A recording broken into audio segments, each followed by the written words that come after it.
Saturday Sunday full enjoy అనిపించింది భయ్య. ఎందుకంటే మన బిగ్ బాస్ సీజన్ 8కి బూస్టప్ ఇంకా 4 వీక్సే కాబట్టి లాస్ట్ ఎండింగ్ ఎపిసోడ్స్.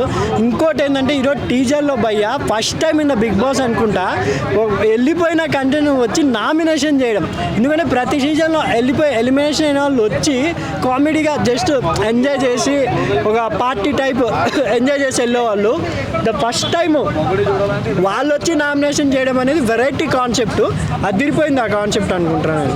అంటే నేను చూసే సోనియా చేయటం ఎలా అనిపించింది? అదే ఈరోజు సోనియా టీజర్ చూపించారు. సోనియా బయట చాలా బాగా చూసి ఆమె బిగ్ బాస్ కూడా విమర్శించింది. ఆయన మళ్ళీ బిగ్ బాస్ పిలవడగానే రావడం అనేది ఆమె అభిప్రాయానికి వదిలేస్తున్నాను నేను. ఎందుకంటే బిగ్ బాస్ వరస్ట్ షో, దాన్ని చాలా బ్యాడ్ చేశారనింది సోనియా. కానీ మళ్ళీ ఎలా వచ్చిందామా వచ్చి మరీ వాళ్ళని నామినేట్ చేయడం అనేది నాకు చాలా విడ్డూరంగా అనిపిస్తుంది భయ్య. బేబీ అక్క ఎలా అనిపించింది? బేబీ అక్క వచ్చి ఇంకా కూర్చొని స్టైల్గా చైర్ మీద నిఖిల్ నీ వల్ల వెళ్ళిపోయినా అంటుంది. నిఖిల్ని నామినేట్ చేసింది, పృథ్వీని నామినేట్ చేసింది. ఈసారి ఏమో పృథ్వీయో లేదా విష్ణుప్రియ వెళ్ళిపోతారో అనిపిస్తుంది భయ్య నాకు. యష్మి డేంజర్ జోన్లో ఉన్నారనిపిస్తుంది.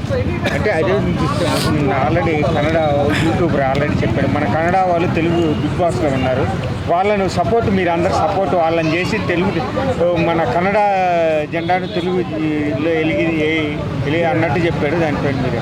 నా అభిప్రాయం ప్రకారం కన్నడ అనేది లేదు, ఎవరు బాగా ఆడతారో ఎవరైనా ఆదరిస్తారు.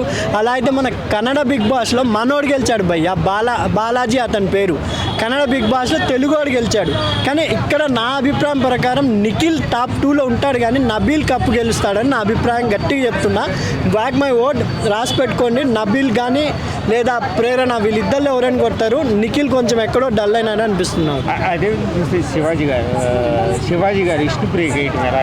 అదే శివాజీ గారు పోయినసారి పల్లవి ప్రశాంత్ని సపోర్ట్ చేశారు, ఈసారి ఏమో విష్ణుప్రియాని సపోర్ట్ చేస్తారు. ఎందుకు సపోర్ట్ చేస్తారో ఆయనకి అర్థం.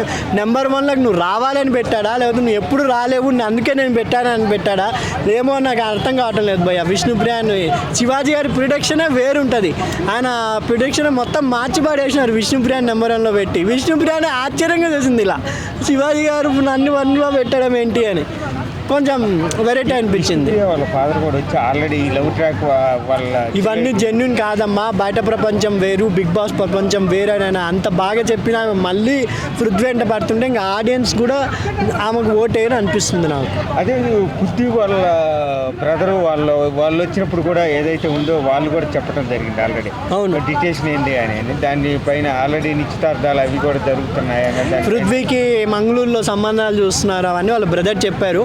అన్ని ఫ్యామిలీ మ్యాటర్స్. వాళ్ళు వచ్చినాకనే కొంచెం వాళ్ళ గేమ్ అనేది ఎంటర్టైన్మెంట్గా బాగుంటుందేమో నా అనిపిస్తుంది నాకు. ఎందుకంటే ఫ్యామిలీ పరంగా ప్రతి ఒక్కరు హింట్ ఇచ్చిపోయారు భయ్య. ఒక్కొక్కరు హింట్ ఇచ్చిపోయారు ఫ్యామిలీస్కి, వాళ్ళ కన్సెషన్స్కి. నిఖిల్కి కూడా వాళ్ళ మదర్ హింట్ ఇచ్చిపోయిన వెంటనే ఆయన మారిపోయి కొంచెం యష్మితో, ప్రేరణతో, గౌతమ్తో దూరంగా ఉండిపోయి. ఇంకోటి ఏంటంటే బిగ్ బాస్ సీజన్ 8లో ఆశ్చర్యపరిచేది ఏంటంటే, మనకు సూపర్గా అనిపించేది ఏంటంటే గౌతమ్ పుంజుకోవడం. వచ్చిన ప్రతి వారు గౌతమ్ని టాప్ 5లో పెట్టారండి, టాప్ 3, టాప్ 2లో పెట్టడం జరిగింది. గౌతమ్ అంత బాగా పుంజుకోవడం అనేది నా అభిప్రాయం. గౌతమ్ కూడా అనుకోండి వచ్చిన ప్రతి పేరెంట్ సెలబ్రిటీ కూడా గౌతమ్ని టాప్ 5లో పెట్టారు కాబట్టి చాలా బాగా అనిపించింది నాకు. ఇప్పుడు సీజన్ 8 ఇంకా రచ్చ రంబోలాగా రసవంతరంగా సాగుతుందేమో అనిపిస్తుంది. ఎందుకంటే పాత కంటెంట్ మన బేబీ అక్క కానీ, సీత కానీ, నైని పావని వీళ్ళంతా రావడం జరుగుతుంది. నామినేషన్లో వీక్ చాలా టాప్ 5 ఎవరు ఉండే అవకాశం? కంపల్సరీ నిఖిల్, నబీల్, గౌతమ్ కృష్ణ, మన రోహిణి, ప్రేరణ వీరు ఉండబోతున్నారండి.